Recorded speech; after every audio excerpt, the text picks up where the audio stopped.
우리 삶의 자리 가운데 우리는 크고 작은 성공을 경험하기도 하고 또 때로는 실패를 경험하기도 합니다. 그런데 중요한 것은 무엇이냐면 그 성공과 그 실패의 경험 이후에 우리들의 반응이 중요한 것입니다. 이스라엘 백성들은 여리고성 싸움에서 큰 성공을 경험하였습니다. 그런데 그들 안에 아간의 범죄를 눈치채지 못했던 것이죠.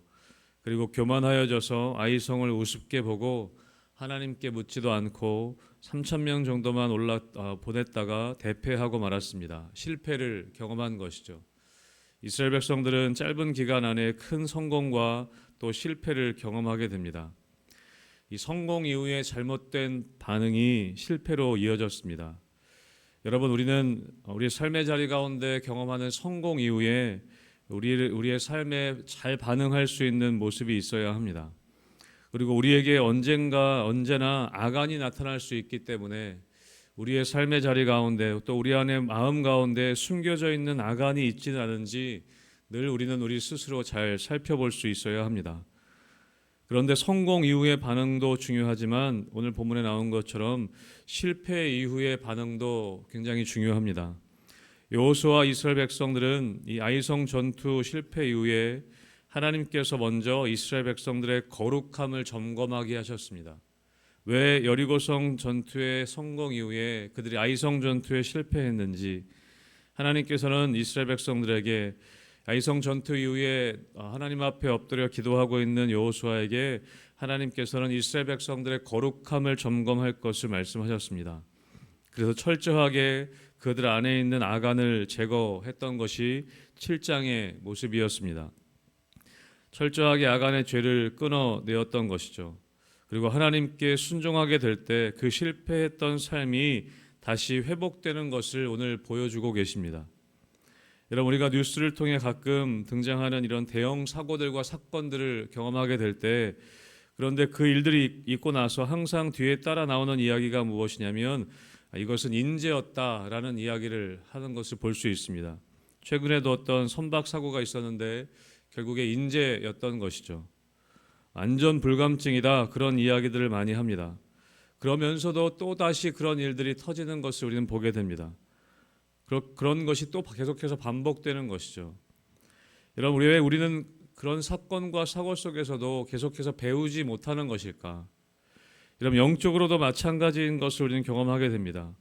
우리 삶의 아이성의 실패와 같은 일들을 경험하고 또 경험하지만 계속해서 반복하여서 실패하는 것, 그것이 우리의 삶의 문제인 것이죠. 여러분, 우리는 빨리 깨닫는 것이 중요합니다. 아이성 전투의 실패 후에 내 안에 또 다른 아간이 있지는 않은지, 그리고 여호수아와 이스라엘 백성들이 그 아간의 죄를 철저하게 끌어내었던 것처럼 우리의 삶에서도 또다시 그것이 반복되지 않기 위해서는 나의 안에 있는 이 아간의 모습을 하나님 앞에 철저하게 내어놓고 기도하고 회개하는 것이 필요하다는 것입니다. 그렇게 했을 때 여러분, 여호수아에게 하나님께서 다시 말씀하시는 장면이 우리 어제 본문에 보면 8장 1절에 기록되어 있습니다. 8장 1절에 보면 여호와께서 여호수아에게 이르시되 두려워하지 말라, 놀라지 말라, 군사를 거느리고 일어나 아이로 올라가라 라고 말씀하셨습니다. 여러분, 우리가 우리 안에 있는 아간을 또 실패 이후에 다시 우리의 모습을 거룩하게 했을 때 여호수아에게 하나님께서 다시 말씀하십니다. 여러분, 진정한 회복은 무엇이냐면 하나님의 말씀이 다시 들려지는 것입니다. 하나님의 말씀이 나의 심령 가운데, 나의 영적인 귀에 하나님의 음성이 다시 들려지는 것, 그것이 진정한 영적인 회복인 것이죠. 아이성 실패 이후에 철저하게 회개하고 그리고 하나님께서 말씀하셨던 것처럼 거룩함을 다시 회복하고 나서 여호수아에게 하나님의 음성이 들려지기 시작합니다. 두려워하지 말라, 놀라지 말라, 그리고 군사를 거느리고 다시 아이로 올라가라 라고 말씀하시고, 또 오늘 읽은 10절 말씀에 그 말씀에 순종하여서 이스라엘 백성과 더불어 여호수아는 함께 아이로 올라간다라고 그렇게 기록하고 있었던 것이죠. 여러분, 아이성은 여호수아와 이스라엘 백성들이 실패했던 곳입니다. 하나님께서는 다시 그곳으로 가라고 말씀하십니다. 다시 실패했던 자리로 돌아가라고 말씀하시는 것이죠. 여러분, 출애굽기에 보면 미디안 광야에서 양을 치고 있던 80세 노인이 된 모세에게 하나님 뭐라고 말씀하시냐면 다시 애굽으로 돌아가라고 말씀하십니다. 여러분, 이 모세에게 애굽은 실패했던 장소입니다. 40세 건장한 나이 때에 애굽 군인을 쳐 죽이고 광야로 도망갔던 모세였죠. 그런데 다시 하나님께서 모세에게 애굽으로 돌아가라고 말씀하시죠. 이런 복음서에 보면 밤새 고기를 잡으려고 금을 던졌는데 한 마리도 잡지 못했던 베드로에게 하나님께서는 다시 그곳에 그물을 내리라고 말씀하십니다. 여러분, 하나님께서는 오늘 여호수아 이스라엘 백성들에게도 다시 아이성으로 올라가라고 말씀하시고 그 말씀에 순종하는 모습이 오늘 기록되어져 있습니다. 하나님께서는 내가 실패했던 곳, 내 힘으로, 내 생각으로, 내 경험으로 했다가 실패했던 그 자리로 다시 들어가기를 바라실 때가 있습니다. 내가 생각대로, 내 경험대로, 내 힘대로 했던 그곳으로 돌아가서 다시 하나님의 방법으로, 하나님이 주시는 은혜로, 하나님의 능력으로 다시 하나님이 하시는 일들을 경험하기를 원하시는 것을 우리는 경험하게 됩니다. 여러분, 이사야서 말씀에 보면 보라 내가 새 일을 행할 것이다 라는 말씀을 하십니다. 그 새 일이라는 것은 정말 새로운 곳에서 어떤 새로운 일들도 포함될 수 있겠지만 내가 원래 있었던 곳에서 내가 실패했던 그 자리로 다시 돌아가서 하나님의 방법으로 하나님의 은혜로 그 일들을 행할 때 새롭게 일하시는 하나님을 경험하기를 다시 회복되기를 원하시는 하나님의 마음이 그 가운데 있다는 것이죠. 사랑하는 성도 여러분, 하나님께서는 여러분들이 일상의 자리 가운데 그냥 똑같이 반복되는 것 같은 우리들의 일상의 자리 가운데 아무런 영적인 의미도 없는 것 같은 그런 일상의 자리 속에서 하나님의 일하심을 보기를 원하신다는 것입니다. 오늘 이스라엘 백성들과 여호수아에게 하나님께서는 실패했던 그 자리로 다시 돌아갈 것을 명령하시고 여호수아 이스라엘 백성들은 두려움 가운데 실패를 경험했던 그 자리로 다시 돌아가게 되는 것입니다. 그래서 오늘 8장 12절에 보면 이렇게 기록되어져 있습니다. 그가 약 5천 명을 택하여 성읍 서쪽 베델과 아이 사이에 매복시키니, 아이성을 점령하는데 복병을 두는 작전을 펼칩니다. 이것은 여호수아 스스로의 계획이 아니라 8장 앞부분에 보면 하나님께서 8장 2절에 보면 너는 아이성 뒤에 복병을 둘지니라 그렇게 말씀해 주셨습니다. 하나님께서는 하나님의 때에 하나님의 방법으로 일하십니다. 여리고 전투와 같은 여리고성에서는 기적과 같은 방법으로 여리고성을 무너뜨리셨습니다. 그런데 아이성을 공략할 때에는 하나님이 뭐라고 말씀하시냐면 매복을 둘 것을 말씀하십니다. 복병을 둘 것을 말씀하시죠. 여러분, 사사기에서 기드온이 미디안 연합군과 싸울 때에는 하나님께서 몇만 명의 군사는 너무 많기 때문에 300명으로 올라가라고 그렇게 명령하셨습니다. 여러분, 하나님의 일하심은 그때그때 다릅니다. 어떤 절대적인 방법이 있는 것이 아니죠. 여리고성을 돌았다고 해서 모든 성을 그렇게 똑같이 점령하게 하나님 말씀하시지 않습니다. 그때 하나님께서 하시는 말씀에 순종하는 것이 중요한 것을 우리는 보고 있습니다. 여러분, 홍해에는 모세가 지팡이를 들 때 밤새 갈라졌습니다. 여러분 아시는 것처럼 요단강은 제사장들이 발을 내딛자 갈라졌습니다. 여러분, 그때 하나님의 방법은 다릅니다. 예수님도 그러셨죠. 병자를 고치실 때 말씀만으로도 낫게도 하셨습니다. 그런데 때로는 요단강에 가서 7번 씻고 오라고 말씀하시기도 합니다. 여러분, 하나님의 일하심에 대해서 우리는 어떤 절대적인 방법이 있는 것이 아님을 우리는 알아야 합니다. 하나님의 일하심을 제한하거나 공식화하려고 해서도 안 됩니다. 우리가 어제 이렇게 했다고 되었기 때문에 오늘도 이렇게 하면 되겠지, 그게 아니라는 것이죠. 중요한 것은 무엇이냐면 늘 민감하게 하나님의 음성에 반응할 수 있어야 한다는 것입니다.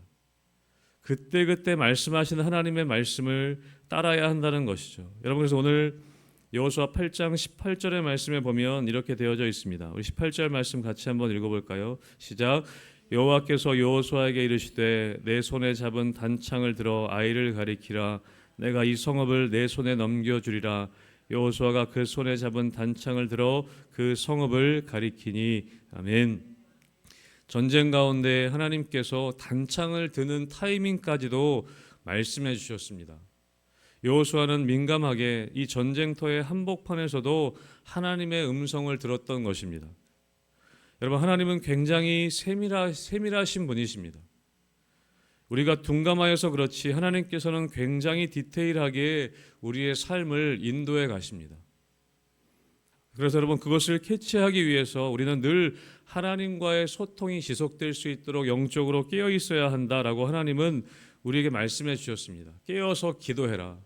기도함으로 깨어 있어라 라고 말씀하시는 것이죠.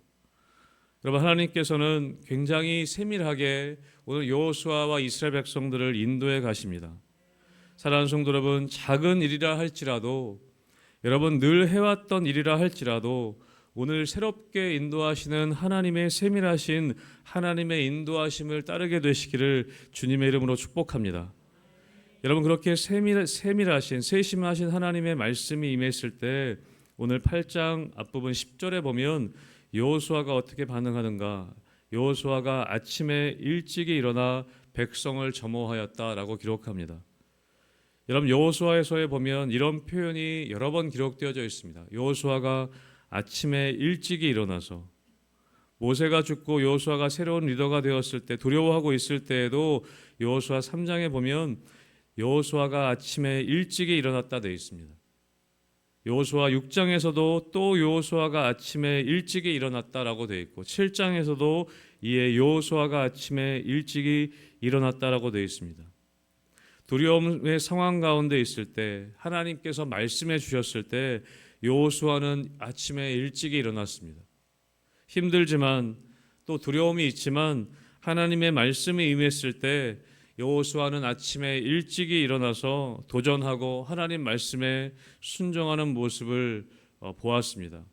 저는 이 새벽에 아침에 일찍이 일어나신 여러분들에게 하나님의 은혜가 더 충만하시기를 주님의 이름으로 축복합니다. 여호수아는 그렇게 하나님 말씀 앞에 반응하여서, 하나님의 그 세밀한 음성 앞에 반응하여서 아침에 일찍이 일어나 하나님 말씀을 따라 오늘 본문에 나온 것처럼 매복을 시키고, 또 전쟁터 가운데에도 하나님의 음성에 민감하여서 단창을 들라고 말씀하시는 그 하나님의 음성을 따라 단창을 들고 앞서 나아가 오늘 아이성을 점령하는 장면이 기록되어져 있는 것입니다. 사랑하는 성도 여러분, 우리의 삶의 자리 가운데 성공과 실패는 늘 반복될 수밖에 없습니다. 그러나 그 성공과 실패의 경험 뒤에 우리가 어떻게 반응하는가가 중요한 것입니다. 다시 하나님 앞에 엎드려서, 여러분, 성공은 교만함을 불러일으키고 실패는 두려움을 불러일으킵니다. 여러분, 그 교만함과 두려움의 특징은 무엇이냐면 하나님의 음성을 듣지 못하게 한다는 것이죠. 교만함과 두려움이 떠나갈 수 있는 것은 하나님 앞에 엎드려서 다시 하나님의 음성이 들려질 때 우리가 교만함과 두려움이 아닌 하나님 주시는 담대함으로 그 말씀을 따라 나아갈 수 있는 힘이 생긴다라는 것입니다. 사랑하는 성도 여러분, 여러분의 삶의 자리 가운데 작던 크던 성공과 실패를 경험하실 때 교만함과 두려움 가운데 빠지지 않도록 늘 하나님 말씀 앞에 엎드려 세밀하게 우리의 삶을 인도하시는 하나님의 말씀을 따라 믿음으로 나아가시는 여러분 되시기를